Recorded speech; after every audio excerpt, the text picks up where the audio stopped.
Let's talk about dependency management options on iOS. So how do we bring in frameworks and how do we version them in the most robust way? There are a couple of popular tools that we could be using. The more common one are Carthage and CocoaPods, SPM and Twist. And Bazel and Bug are less widely used because they're mostly used in larger code bases. Let's look at them individually and discuss pros and cons of each of them.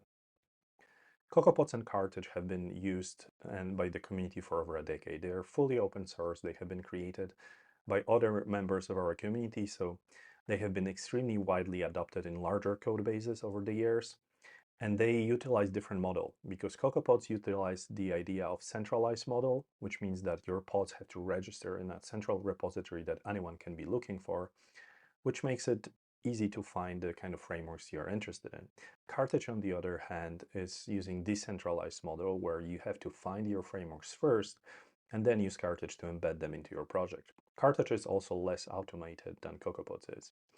Both of them have been used in a majority of code bases, especially if you are working in older code base. Like for example, when I was leading the New York Times, we had CocoaPods. We even had Carthage in some projects. But we started transitioning to SPM. And even though you can mix different dependency management options, I would advise most people against it because it adds a lot of complexity to your setup. And that complexity can probably be avoided today with SPM being very popular. When dealing with large code bases, traditional tools might fall short in providing optimum workflows. This is why tools like Bazel and Bug are widely used in larger code bases. We're talking about code bases of size of like Uber or Airbnb, where you have hundreds, if not thousands of frameworks, not regular code projects. Majority of normal code bases probably not need an advanced tool like Bazel or Bug, and it might actually add a lot of maintenance costs to your team if you decide to apply it a little too sooner. They have a pretty steep learning curve, and even though they do offer performance and workflow improvements over the tools like SPM and Twist, they do come at a cost, so you have to be really careful there. But if you are working on a large project that requires reliable CI pipeline and has multi-platform support, so not just Swift, Bazel and Bug might be a great choice. And the strong benefits of it is like the performance. They have special system for caching, so they can reuse artifacts from different build machines. And they can be game changer for code bases that you just simply cannot open in Xcode, because some of the code bases that I have consulted on do not actually allow you to run them through Xcode because of the sheer size of it. So this is why companies like Uber, Airbnb have to use those kind of tools. I would hope that we don't really run in majority of projects into the need for those tools, but it's an option to keep in mind. Twist is somewhere in between. So it's not as simple as SPM, but it's not nowhere near as complicated as Bazel. It's a powerful tool that automates code generation of projects in Xcode and both projects and workspaces actually. It's specifically designed to make maintenance of larger projects more straightforward. It's using a Swift-based DSL similar to how you configure SPM, but it allows you to configure all of your configuration. So you can configure things like schemes and different build phases. And because you can manage project setting and dependencies through code, it makes it a lot easier to spot errors and accelerate project startup. It's also extremely efficient if you work in a software house and you want to have consistent application of rules across all the different projects that your teams might be working on. Beyond project generation, Twist also shines when it comes to managing larger teams and those kind of collaborative environments. It alleviates common problems such as merge conflict in project files and inconsistencies between different development environments. So for example, if you have debug, production, staging environments, Twist makes it really easy to configure your projects the same way and just do small tweaks now and there. Twist also provides level of consistency across teams and integrates seamlessly into continuous integration workflows.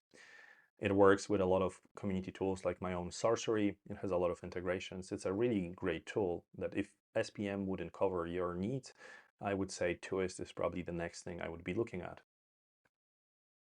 So let's talk about SPM because I mentioned a few times, but I didn't explain what it is yet.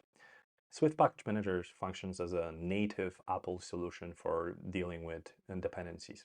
It's tightly integrated with Swift and all the Xcode build tools, and it makes creating our frameworks very easy, and distribution is as simple as just putting a Package.swift definition on our GitHub repos.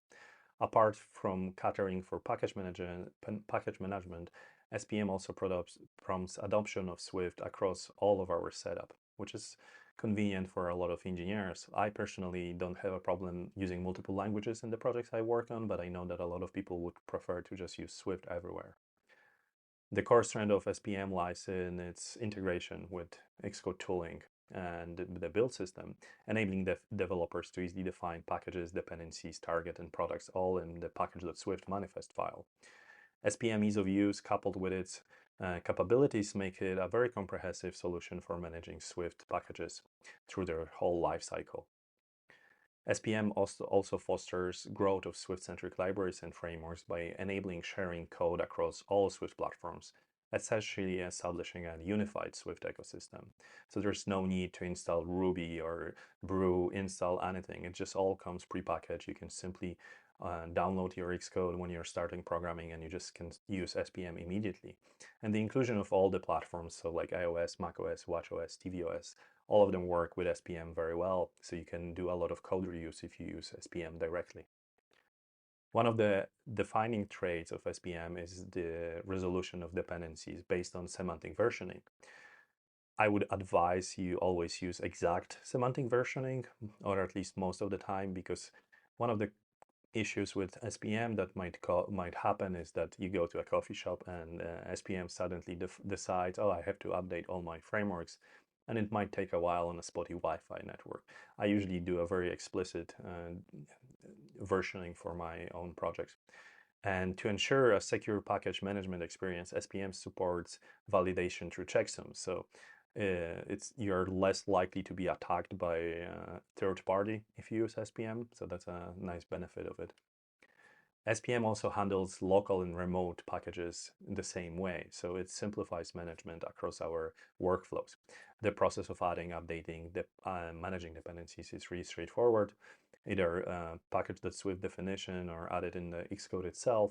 And one of the cool things that I really, really like is that when you're working on a project and you have your own dependencies that you own, but they live in a remote repository, you can simply drag your local checkout of that dependency onto your workspace, and Xcode will automatically swap the implementation to point to that without you having to change the code or any definition, even in Package.swift.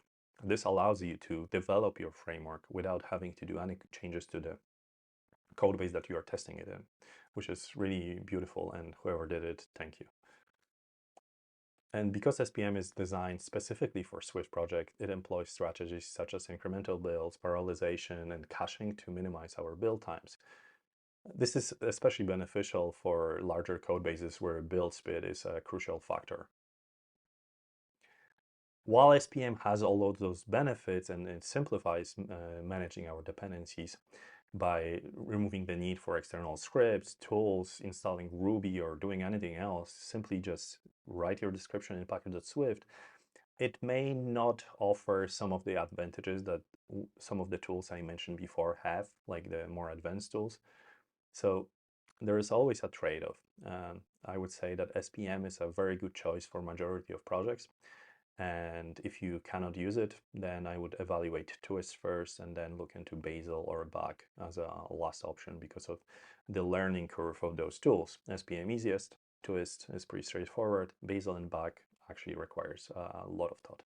First off, let's talk about why I think most people should be defaulting to SPM for their dependency management, rather than using one of the options I mentioned before. SPM is built in straight into our Xcode, which makes it really easy to work with it. So for example, if I open my Xcode and I go into my project template, package dependencies, I can simply add a dependency by choosing it from either recently used list, using Apple owned packages, or just simply pasting in the URL from GitHub. This makes it really easy to start going. You don't have to install anything, you just simply jump into your Xcode and start integrating packages. And if you are using SPM for defining your project, this is as simple as adding it in the dependencies list in your package.swift. So this is how easy it is. The next benefit of SPM is the fact how easy it is to add your frameworks into the project. So let's see how we can do it. So we have our definition of the package, we have targets, and targets are basically frameworks that we're going to be defining in our project. So we can go at the end of the list, add a new package here. Let's call it example feature. We can specify the dependencies that we want by simply putting the name here. Let's say I want to be able to import inject because it's the framework I use everywhere. Now the only left thing to do is to add a new folder called example feature. By default, you simply match the name of your framework, add some file here. Let's make this public struct example feature integration, and then public initializer just prints it worked. Now, to be able to use this framework, you need to modify Package.swift once again. You simply find the parent that you want to embed into, and you add it into your dependencies. So we add example feature here. And now by doing that, we can simply go to our app view, import example feature, and create that integration. If I run this project now, you will see that I will be able to use the code, and I will get the print statement that we just added. As you see here, it worked. Simple, very straightforward, and it has a lot of benefits. Another benefit of using SPM is the fact that all our definitions are in that Package.swift, which means we no longer deal with PBX project merge conflicts. PBX project manages file references by using generated UEIDs. Those UEIDs get easily conflicted when you have multiple people working on the same project. And that merge hell is something you can fully avoid by simply using SPM, because merging code is a lot easier than merging random numbers. And the last benefit of SPM, it just makes it so easy to modularize our codebase from the get-go. As you saw, adding new framework, it takes a couple of lines of code, adding a new folder, and that's it. And because of that, the entry level to modularizing our codebase is really low. So it will be less likely that people would avoid doing that. And modularizing your codebase from the start will make your life a lot easier and your code much more maintainable in the long run. So let's talk about modularization in the next chapter. Modularizing your codebase plays an integral part in efficient software development. The sooner we incorporate it, the better. It's never too early to start adopting a modular approach. The problem is, if you do it too late, it will be a lot of work to untangle all the dependencies that were created as a side effect of things being too accessible and too easy to grab on. So modularize as soon as possible, and if you didn't modularize before, start doing it today. The benefits of modularization extend beyond mere organization. It forces us to be mindful of access controls, clearly declaring what's public, what's private in our code. In non-modular settings, the default access level, which is internal, essentially makes it everything public, complicating maintenance of our codes and understanding of what the feature is actually intended to be doing and how it's intended to be used. Explicit definition of public interfaces for its implementation details can preempt the future issues, making the code more self-documenting and collaboration with other engineers a lot easier. Modularization significantly speeds up the iteration cycle in both test-driven development and regular development cycles. You need to rebuild only your module and its dependencies, not the entire project. You don't have to do expensive rebuild of core data if you're only working on something that's not really using core data at all. Added to that, test suites are isolated and they are bound to their respective modules, which means they have extremely fast iteration cycle. The modular approach also accommodates preview apps to launch your feature in custom configuration, enhancing the efficiency of your iteration speed. We'll look at preview apps in some of the next lessons, but know that this is going to save you a lot of time. So start doing modularization as soon as possible. At minimum, each feature should have its own module. For instance, things like authorization or homepage should exist independently. They don't really need to be dependent on each other, because you can have a home feed with pre-configured user information without dealing with the fact that the app allows you to log in with Facebook or Google or Amazon out, whatever. It doesn't really affect the feature, so it should be independent. And certain modules have to be shared, and they have multiple purposes. Like, for example, shared models usually would exist to have simple Swift structures that are used across all the different modules just to describe the data without knowing how they are coming in. For example, you can define your user as a structure that doesn't have any kind of relation to database, but you might actually be storing user in database. There will be layers in your application that will map between one and the other. And shared models is something that you want to keep light. You don't want to introduce unnecessary dependencies in it. So the way I normally define my application is I do it all in SPM. So not just the features that I'm building are SPM defined, the app itself is. I create this thing called app feature, and it's like a root module where all of the stuff will live. And the reason for that is simple. We talked about it with the benefits of SPM. I can avoid adding files to my PBX project, which means I don't have merge conflicts. In my experience, I usually have maybe 3 or 4 files in my actual project file. Everything else will live in SPM. So this kind of setup makes it really straightforward. One thing that you have to be aware of is how you structure your modules. So in our ecosystem, there are 4 levels that I would distinguish.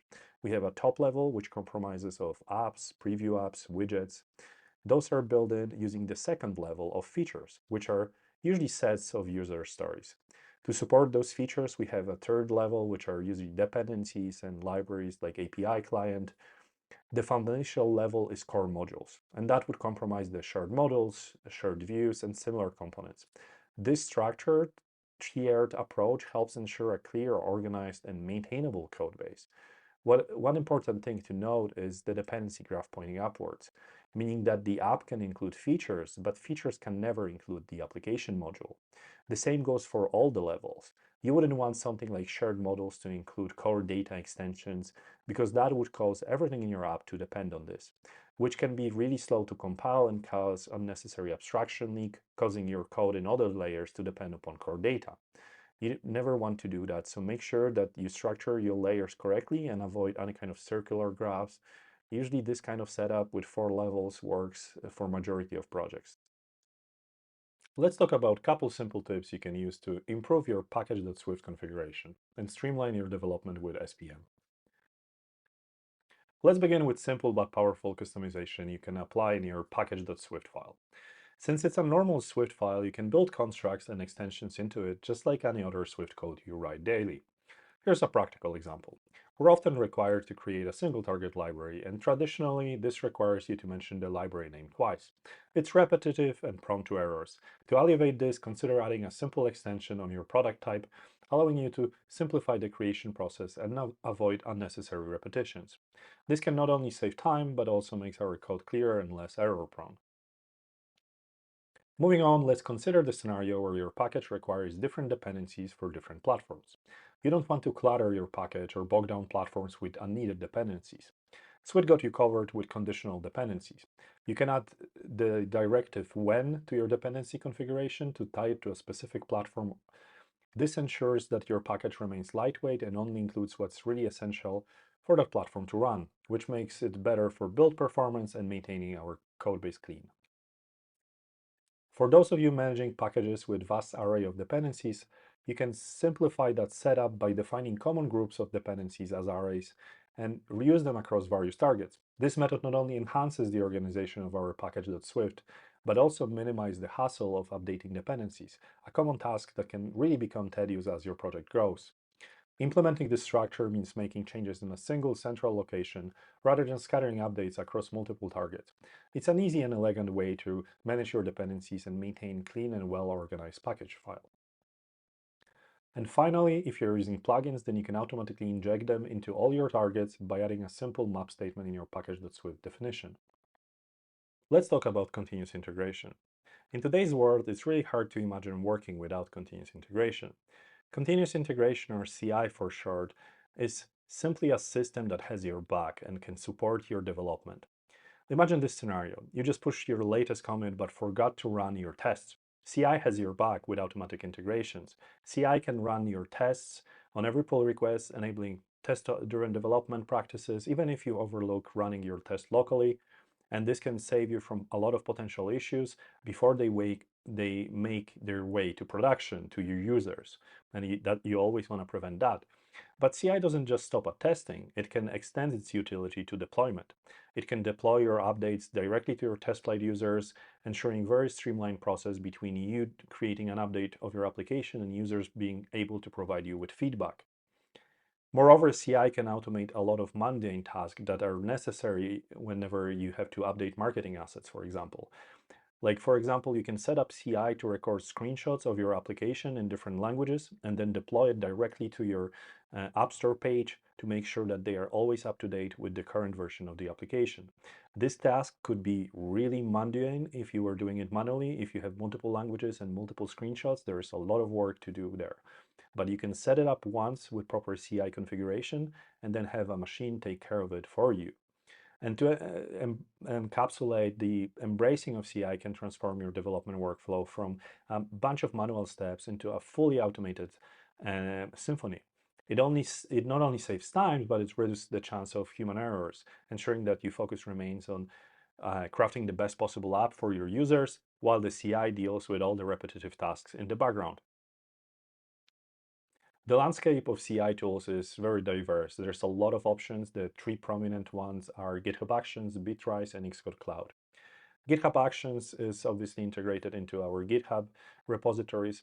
It lets us build, test, and deploy Swift projects using real Apple hardware, and it provides extensive customization through workflows defined in YAML files. Bitrise is a long-standing CI service that has offered macOS builds, and it's suited for iOS applications. So it comes bundled with a lot of interesting components pre-selected for you. So it's really easy to pick the building blocks in Lego and just have your app running. There are many other options like Circle, Travis, and they do support macOS runners, but they don't really give you an edge over those tools I just mentioned. So it's probably not worth looking into it. And finally, we have Apple-owned Xcode Cloud. And you get access to Xcode Cloud by simply being a member of developer program. It recently came out of beta, so everyone has access to it now. And it's targeted for Apple development specifically, which has benefits and cons. And we'll look into that in a second. The choice between GitHub Actions and Xcode Cloud really depends on the specific needs of your project. Xcode Cloud is a good choice if you're fully invested in Apple platform and lack any kind of cross dependencies. However, it offers limited customization options. But because it does that, it's really easy to set up for basic projects while also simplifying the code signing and distribution on test flight. Conversely, GitHub Actions provide extensive workflow configuration via YAML files with powerful community backing, and you can use it for troubleshooting and finding integrations for different tools and techniques that you might use. It also leverages massive Fastlane ecosystem, which for certain projects can be a really significant benefit. Fastlane is a versatile automation tool, lauded for its impressive efficiency in simplifying tedious tasks associated with application development. It integrates seamlessly with your projects and is developed by my friend Felix Kraus. And this project has enjoyed widespread adoption in the Apple ecosystem. It's probably the biggest project that came from the community and has been used by tens of thousands, if not hundreds of thousands, applications. Fastlane includes various plugins termed lanes. Key lanes that you might be interested in are Gym for building the project, Match for code signing, Pilot for test flight uploads, and Snapshot to automate screenshot capturing in your application. For continuous integration, the pairing of GitHub Actions and Fastlane presents a very scalable and robust solution. Fastlane Match is used for dealing with code signing, while GitHub Actions streamlines the CI workflows. The one problem here is that GitHub Actions are using minute-based pricing model, which can be costly for Swift projects, compilation time, and workflows. However, there are ways to optimize it, so let's look at that. Because GitHub charges per minute, a substantial saving can be made through optimization. A few effective strategies like skipping wait times for build processing on Test Flight Connect and setting up SPM cache can really reduce your cost. One way to reduce the wait time is by using skip waiting for build processing option, although this necessitates manually triggering compilers marking in the test flight. It's worthwhile for independent projects because it will affect your cost quite significantly. When it comes to SPM cache, the first step is to create a cache for your dependencies, and it's really imperative to account for potential cache failures and ensure that you fetch fresh when necessary. And you can disable package automatic updates to prevent CI from ever touching your dependencies, which is critical not only for performance, but also for maintaining synchrony between your local runs and CI runs, which can get really annoying. Like if you took your Mac to a coffee shop, Xcode has this tendency that it will automatically start downloading packages whenever I'm on bad Wi-Fi.